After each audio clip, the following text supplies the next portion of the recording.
वन्दे संस्कृतमातरम् वन्दे भारतमातरम्।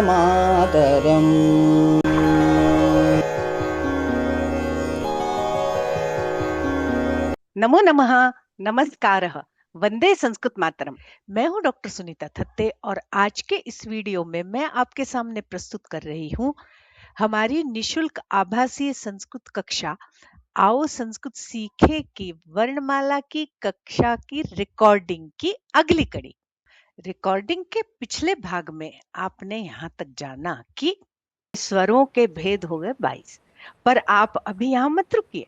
हमारा जो शास्त्र है इतनी बारीकी से वर्णों पर विचार करता है, इतनी सूक्ष्म दृष्टि से उनका विश्लेषण करता है कि आप चमत्कृत हुए बिना नहीं रह सकते। केवल अ अक्षर जो है ना उसके 18 भेद हैं, हम अभी पढ़ेंगे, है ना। तो देखिए इस प्रकार 22 भेद हो गए स्वरों के। अब आपके मन में एक प्रश्न आ रहा होगा कि ये प्लुत क्या है, प्लुत क्या है। तो रिकॉर्डिंग का वह भाग अगर आपने पूर्व में नहीं देखा है तो सबसे पहले आई बटन पर जाकर पहले उस भाग को देखिए, फिर हम चलते हैं रिकॉर्डिंग के शेष भाग पर। तो आइए सबसे पहले रिकॉर्डिंग के इस भाग में हम प्लुत के विषय में जानते हैं। जो ह्रस्व स्वर है, ह्रस्व दीर्घ या प्लुत, ये मात्रिक है ना। कह रहे एक मात्र ह, द्विमात्र ह, त्रिमात्र ह, माने ये मात्रा के हिसाब से, काल या समय के हिसाब से वर्गीकरण है स्वरों का। तो हम जब कहते हैं तो अ कहने में हमें जितना समय लगा वो एक मात्रा है, पर जब हम कहते हैं तो आ, अ आ, ई उ ऊ। आप देख रहे हो कि यदि स्पष्ट उच्चारण आप करेंगे तो अ बोलने में जितना समय लगता है आ बोलने में उसका दोगुना समय लगता है, 2 मात्राओं के बराबर समय लगता है। इसलिए दीर्घ स्वरों को और संयुक्त स्वरों को ए आई ओ औ दो मात्रा का समय लग रहा है। तो ये ए आई ओ औ भी द्विमात्रिक है। अब ये त्रिमात्रिक स्वर कहलाते हैं प्लुत स्वर। इनका प्रयोग हम कहाँ करते हैं? अभी ये प्लुत प्रायः लुप्त प्राय हो गया लेखन में, पर व्यवहार में तो है। आप भी बोलते हैं, हम भी बोलते हैं। बुलाइए जरा अपने बेटे को, है ना। आप उसका परिचय कराएंगे तो आप कहेंगे ये राम है, और जब वो बाहर खेल रहा है और आप उसको बुलाएंगे तो राम आओ ऐसा नहीं बोलेंगे, राम इधर आओ। राम ये जो आपने बोला ना, तो ये रा 3 मात्रा के बराबर आपने समय लगाया, उसको कहते हैं प्लुत स्वर। और ये जब हम किसी को पुकारते हैं तब तो होता ही है। और एक बड़ा अद्भुत अक्षर है अरे वांग्मय में, उसमें ये मात्रा आपने देखी होगी, पुस्तकों में देखी होगी, जो प्राचीन पुस्तकें हैं पुरानी, उनमें आपने देखी होगी, है ना। तो देखिए जब हम दूर से किसी को बुला रहे हैं तो हम कहते हैं हे राम। तो ये जो हे रा, ये प्लुत है, और इस प्लुत का चिन्ह होता है ऐसा। और जब आपने पुस्तकों में ये ओम देखा होगा तो यहाँ पर ये जो तीन जैसा जो चिन्ह दिख रहा है ना, ये ई नहीं है, ये तीन भी नहीं है, ये प्लुत का चिन्ह है। ये हम हमको कहना है होम तो हम कहेंगे होम, पर हमको कहना है ओम तो हम ओम नहीं कहते, हम कहते ओम। ओम भूर्भुवस्वः, ओम संगच्छध्वम संवदध्वम, हरि ओम अस्य श्री राम रक्षा स्तोत्र मंत्र से। ओम को हम ओम नहीं कहते, हम कहते ओम। तो ये जो ओ 3 मात्रा के बराबर हमने जो काल लगाया, उसके अनुसार इस स्वर का जो नाम हो गया प्लुत स्वर। तो हमने क्या पढ़ा कि स्वरों को मात्रा या काल के अनुसार 3 भेद है ना। कौन कौन से बताइए कोई। ह्रस्व दीर्घ स्वर और प्लुट।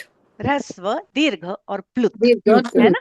चलिए, है ना, हमने जाना कि स्वर 13 है, हमने जाना कि व्यंजन 33 है, वर्गीय व्यंजन 25, अंतस्थ 4 और ऊष्म 4। और स्वरों के हमने भेद जाने अभी, ह्रस्व, दीर्घ और प्लुत, है ना। तो ये देखिए, ये 22 हो गए। तो हमारे यहाँ कोई भी बात जो है हवा में नहीं है। कुछ भी अगर परिभाषा देनी है तो उसके स्पष्ट सूत्र हैं या उसकी कारिकाएं हैं हमारे शास्त्रों। कारिका कहती है याज्ञवल्क्य शिक्षा की कि एक मात्रो भवेत ह्रस्वः, ह्रस्व स्वर एक मात्रा वाला होता है। द्विमात्रो दीर्घ उच्यते, दीर्घ स्वर दो मात्रा वाला होता है। और त्रिमात्रश्च प्लुतो ज्ञेयः, जो प्लुत स्वर है वो त्रिमात्रिक है। और व्यंजनम चार्धमात्रिकम, व्यंजन जो होता है वो व्यंजनम च अर्धमात्रिकम, उसकी आधी ही मात्रा होती है। अभी हम व्यंजन पढ़ेंगे तब इसके बारे में चर्चा करें। हमारे शास्त्रों में प्रकृति से उदाहरण लेते हैं, है ना। छोटे बच्चे को समझाना है कि कैसे समझोगे कि ह्रस्व कौन सा, दीर्घ कौन सा, प्लुत कौन सा। तो अ का उदाहरण नहीं दिया कि अ ये ह्रस्व, आ ये दीर्घ और आ ये प्लुत। उन्होंने कहा मुर्गे की बात सुनो, मुर्गा बाग देता है कुकड़ू कू, तो जो पहला कु है वो उ, वो ह्रस्व स्वर है।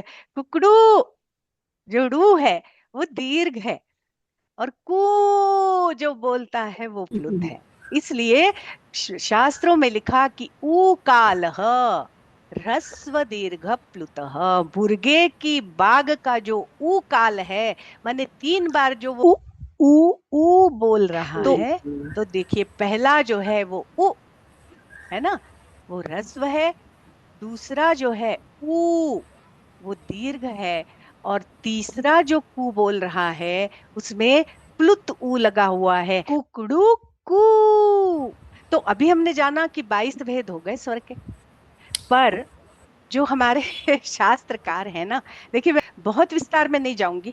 दूसरी बात, मैं और यहाँ पर आप लोगों को स्पष्ट कर देना चाहती हूँ कि मैं कोई बहुत बड़ी विदुषी नहीं हूँ, मैं कोई वैयाकरण नहीं हूँ। मैं थोड़ा बहुत संस्कृत जानती हूँ, और जितना जानती हूँ उतना मैं समाज में बांटना चाहती हूँ। तो अधिक से अधिक मुझे जो आता है वो मैं आप लोगों को बताने का प्रयत्न करूंगी, है ना। यहाँ पर बहुत सारे संस्कृतज्ञ लोग हैं, उनको ये सब बहुत प्रारंभिक लग रहा होगा, पर पाठ 10 तक तो बहुत सरल लगेगा। जैसे जैसे हम आगे बढ़ते जाएंगे तो कठिनाई का स्तर बढ़ता जाएगा। तो अभी हमने पढ़ा कि 22 भेद स्वरों के हो गए, पर स्वरों का उच्चारण करते समय हम 2 तरह से स्वरों का उच्चारण करते हैं, है ना। हम कभी कहते अ और कभी कहते अ। आ हम कहते आओ, तब हमने नासिका का प्रयोग नहीं किया। पर हम कहते आंख, दांत, तो हमने आ में आ नासिका का भी प्रयोग किया।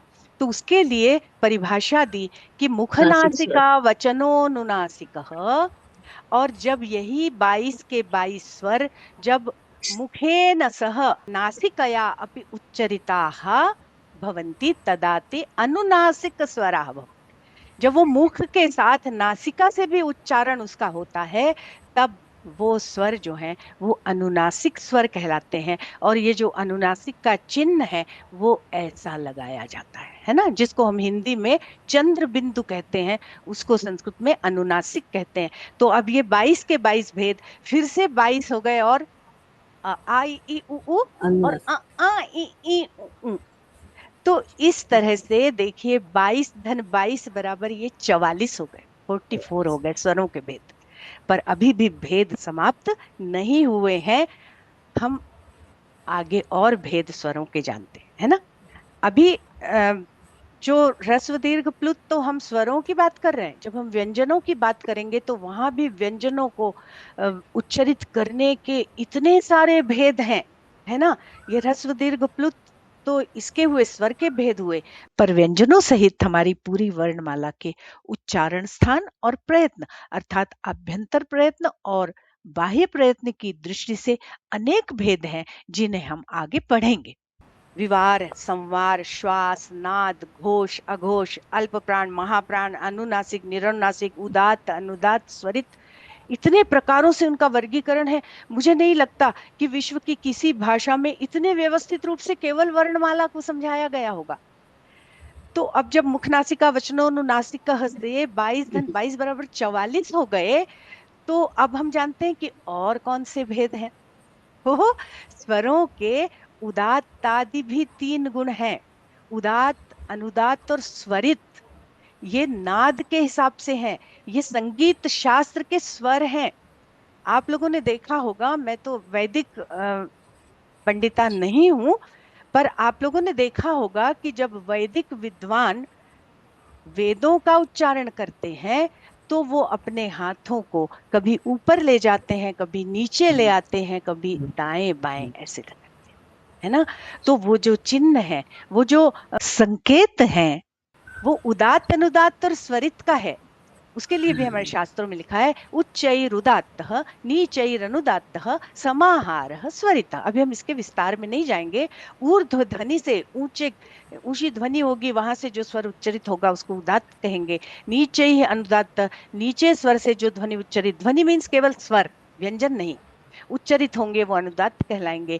और समाहारः स्वरितः, जो मध्य के स्वर होंगे, मतलब उदात्त और अनुदात्त स्वरों को मिलाकर जब बोला जाता है तो उसकी स्वरित संज्ञा है। जो लोग संगीत शास्त्र को जानते होंगे वहां इसका विस्तार है ना। मंद्र सप्तक माने बिल्कुल नीचे के स्वर, मध्य सप्तक, मंद्र माने नाभि से निकलने वाले, मध्य सप्तक हृदय से, गले से निकलने वाले, और तार सप्तक मतलब शिर से निकलने वाले स्वर। यहाँ पर उसका भी हमें विवेचन नहीं करना है, हम जल्दी आगे बढ़ते हैं। तो अब जब हर स्वर के 3 भेद हो गए, उदात्त, अनुदात्त और स्वरित, तो फिर आइए हम इनको जोड़ते हैं। तो पहले हमने देखा कि 44 भेद तो हो गए, अनुनासिक, अननुनासिक या निरनुनासिक और ह्रस्व दीर्घ प्लुत के भेद से। और फिर अब 44 उदात्त, 44 अनुदात्त और 44 स्वरित जब मिले, तो ये स्वरों की जो संख्या तो नहीं कह सकते, स्वरों का जो उच्चारण करने के हिसाब से जो भेद है वो 132 प्रकार का हो गया। है ना विलक्षण। पर हमारे बच्चों को कभी किसी ने बताया नहीं, क्योंकि कोर्स में जो होती है वर्णमाला, उसको विस्तार तभी दिया जाता है जब उसमें प्रश्न पूछे जा रहे हों। प्रश्न नहीं पूछे जाते तो लगता है कि क्यों पढ़ाएं, बच्चों को भी लगता है क्यों पढ़ें। तो मेरा आपसे निवेदन है कि ये सब पढ़ने के बाद अगर आपको इंटरेस्टिंग लगा हो तो मैं जब इसका वीडियो बना के भेजूंगी तो आप अपने घर के बच्चों को जरूर दिखाइएगा। अब हम आते हैं फिर से वर्णमाला पर। हमने पूर्व में व्यंजनों के 3 भेद जाने थे, वर्गीय व्यंजन या स्पर्श व्यंजन, अंतस्थ व्यंजन और ऊष्म व्यंजन। हमने स्वरों का व्यवस्थित विवेचन कर लिया। अब हम व्यंजनों पर आ रहे हैं। आज तो शायद नहीं हो पाएगा, पर हम थोड़ा सा एक प्रदर्शन करेंगे, एक डेमो करके देखेंगे, आप लोगों को मजा आएगा। वर्गीय व्यंजन है, इनका नाम है स्पर्श व्यंजन। स्पर्श व्यंजन क्यों है इनका नाम? क्योंकि इनके उच्चारण करते समय हमारे मुख के अवयव एक दूसरे का स्पर्श करते हैं। और यर लव है अंतस्थ, अंतः का मतलब होता है बीच में, स्थ माने स्थित है, ये बीच में स्थित है, इसलिए इनका नाम है अंतस्थ। बीच में अर्थात ये स्वर और व्यंजनों के मध्य में स्थित है। जब आप महेश्वर सूत्रों को देखेंगे तो आपको पता चलेगा कि इनकी स्थिति स्वरों के बाद और व्यंजनों के पूर्व है। मैं उसका वीडियो यहाँ ऊपर आई बटन पर लगा रही हूँ। साथ ही बीच का अर्थ है कि न तो ये पूरे स्वर हैं और न पूरे व्यंजन, अर्थात इनका उच्चारण करते समय न तो स्वरों जितनी सरलता है, मैंने स्वयं उच्चारण करने की क्षमता है इनमें, और न ये पूरे व्यंजनों की तरह स्वराश्रित है। इसलिए इनका एक नाम अर्धस्वर भी है। और श सह जो है ये ऊष्म वर्ण है। ऊष्म, ऊष्मा, आप लोगों ने साइंस पढ़ा होगा, तो ऊष्मा या ऊर्जा, एनर्जी, है ना, इसका मतलब होता है शक्ति। तो क्या वर्णों के उच्चारण में भी शक्ति लगती है? हाँ, शक्ति लगती है। और कौन सी शक्ति लगती है? प्राण शक्ति लगती है। प्राण वायु जो हमारे अंदर है वो विविध अवयवों से होती हुई, हम कल अगली कक्षा में जानेंगे वो अवयव कौन कौन से हैं, होती हुई वो ये जो कंठ है यहाँ से निकल के मुख विवर से बाहर निकलती है। तो हमारी शक्ति खर्च होती है, हमारे प्राण खर्च होते हैं, प्राण वायु खर्च होती है। तो जिस वर्ण में